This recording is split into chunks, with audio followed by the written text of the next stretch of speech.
Everyone, welcome back to my channel. आज हम बात करेंगे सबसेट्स की और पावर सेट की। पिछले दो वीडियोस में मैंने सेट्स का इंट्रोडक्शन, उनका रिप्रेजेंटेशन और वेरियस टाइप्स ऑफ सेट्स के बारे में बताया था। अगर आपने वो वीडियोस अभी तक नहीं देखे हैं तो मैं ऊपर आई सिंबल में उनका लिंक दे देती हूँ, आप प्लीज जाकर वो वीडियोस चेक कर लीजिए। सेट ए को हम सेट बी का सबसेट तब कहते हैं अगर सेट ए के सारे एलिमेंट्स सेट बी में भी प्रेजेंट हो तो डेफिनेशन है a set A is said to be a subset of B if every element of A is also an element of B. Mathematically हम इसे लिखते हैं A subset B if A belongs to A implies A belongs to B। ये subset का symbol है और ये implies का सिंबल। इसका मतलब है कि अगर एक एलिमेंट ए में है तो वो बी में भी होगा। इम्प्लाइज ये बताता है हमें।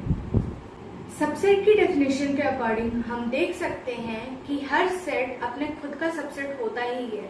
मतलब ए सबसेट ए हमेशा ट्रू होगा और एम्प्टी सेट में कोई एलिमेंट्स नहीं होते हैं। इसका मतलब है हम उसको भी सारे सेट्स का सबसेट कह सकते हैं। मतलब 5 is also a subset of A।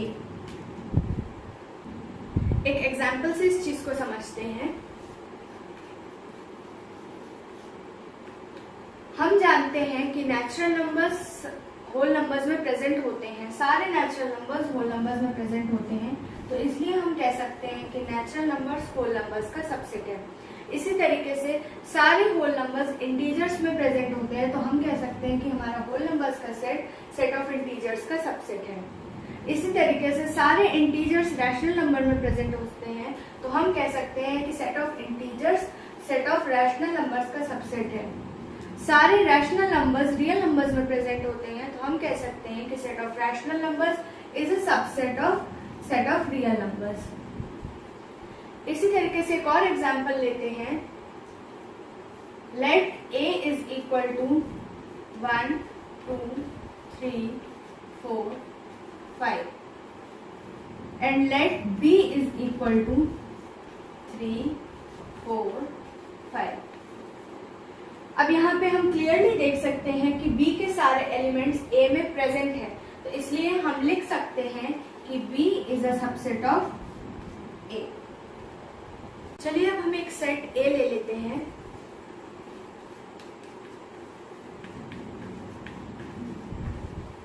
और इसके सारे सबसेट्स लिखते हैं। तो A के सबसेट्स होंगे 5, क्योंकि अभी हमने जाना था 5 सबका सबसेट होता है। फिर 1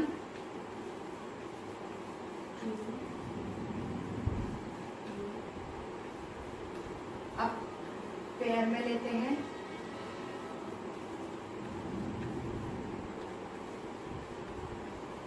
और अभी हमने कहा था कि एक सेट खुद का सबसेट होता है, इसलिए हम इसको भी लिखेंगे सबसेट्स में। 1 2 3 ये वाला जो सबसेट है हमारा वो खुद सेट A के बराबर है, और अगर कोई सबसेट अपने सेट के बराबर होता है तो हम उसे इम्प्रॉपर सबसेट कहते हैं और बाकी सबको प्रॉपर सबसेट कहते हैं। तो प्रॉपर सबसेट्स वो होते हैं अगर वो सेट के सबसेट हो, मतलब अगर A सबसेट B हो और A not equal to B हो तो हम कहेंगे कि A प्रॉपर सबसेट है B का। और अगर A इक्वल टू B हो जाए, जैसे कि इस केस में हो रहा है, तो हम कहेंगे कि वो इम्प्रॉपर सबसेट है। कुछ लोग 5 को भी इम्प्रॉपर सबसेट मानते हैं, जिसकी वजह से बच्चों को काफी कंफ्यूजन हो जाता है कि 5 एक प्रॉपर सबसेट है या इम्प्रॉपर सबसेट है। तो ये एक बहुत कंट्रोवर्शियल टॉपिक है, लेकिन जो हमने ये डेफिनेशन लिखी है इस अकॉर्डिंग फाई एक प्रॉपर सबसेट में आएगा। क्यों? Because phi is not equal to the set. Phi यहाँ पे हमारे इस सेट के बराबर नहीं है, इसलिए फाई हमारा प्रॉपर सबसेट है और एनसीईआरटी बुक्स के अकॉर्डिंग भी फाई को एक प्रॉपर सबसेट ही माना गया है। अब बात करते हैं पावर सेट की। तो पावर सेट किसी भी सेट के सारे सबसेट्स का कलेक्शन होता है। डेफिनेशन है a collection of all subsets of A is called power set of A.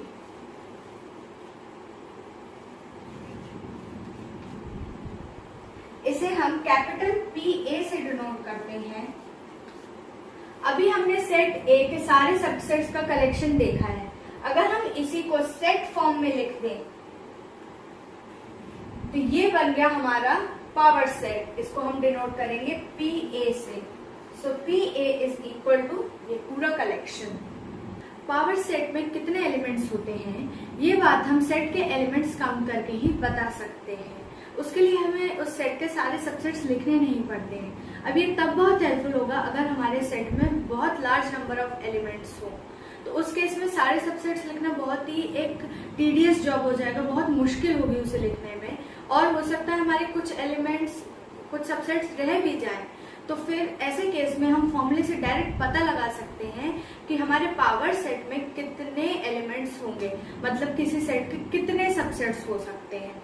तो यहाँ अगर हम देखें हमारे सेट में थे 3 एलिमेंट्स, तो हमारे पावर सेट में कितने एलिमेंट्स थे? 1 2 3 4 5 6 7 8 means 2 to the power 3 elements थे। तो इसका मतलब है अगर हम जनरलाइज करें कि हमारे सेट में अगर n एलिमेंट्स हो तो हमारे पावर सेट में 2 to the power n elements होंगे। आगे बढ़ते हुए बात करते हैं यूनिवर्सल सेट की। तो जैसा कि हम सब जानते हैं कि यूनिवर्स में वो सब कुछ मौजूद है जिसके बारे में हम सोच सकते हैं, चाहे वो प्लैनेट्स हों, स्टार्स हों, सन हो या कुछ भी, कोई भी बड़ी से बड़ी चीज या छोटी से छोटी चीज, सब कुछ यूनिवर्स में प्रेजेंट है। तो अगर इसी बेसिस पे हम हमारे यूनिवर्सल सेट की डेफिनेशन को माने तो वो ये होगी कि यूनिवर्सल सेट एक ऐसा सेट है जो सब कुछ कंटेन कर सकता हो, लेकिन वो हमारे टॉपिक से मोस्ट सूटेबल या फिर रेलेवेंट होना चाहिए। अब इसका क्या मतलब होता है मोस्ट सूटेबल या रेलेवेंट? तो चलिए इस बात को हम एक एग्जांपल से समझ लेते हैं। हम लेट करते हैं हमारा set A X such that X is a prime number।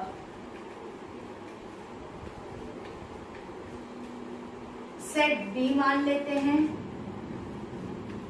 X such that X is a composite number।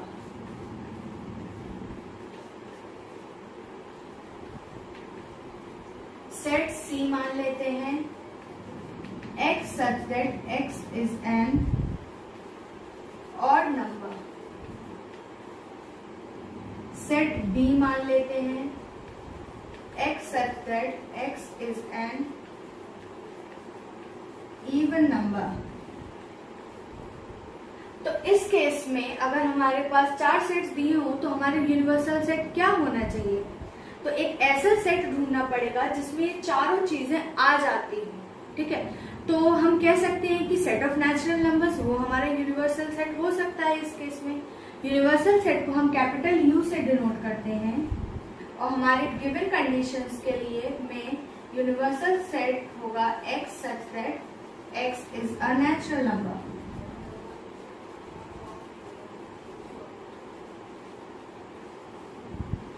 अब कुछ लोग ये भी कह सकते हैं कि हम नेचुरल नंबर्स के सेट को ही यूनिवर्सल सेट क्यों मान रहे हैं? सेट ऑफ इंटीजर्स को भी तो मान सकते हैं universal set, set of real numbers को भी मान सकते हैं यूनिवर्सल सेट। तो मैंने जैसा कहा कि हमारा जो यूनिवर्सल सेट है वो मोस्ट सूटेबल और मोस्ट रेलेवेंट होना चाहिए।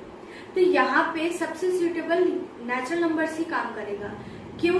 क्योंकि हमारे चारों सेट्स नेचुरल नंबर के अंदर ही आ जा रहे हैं।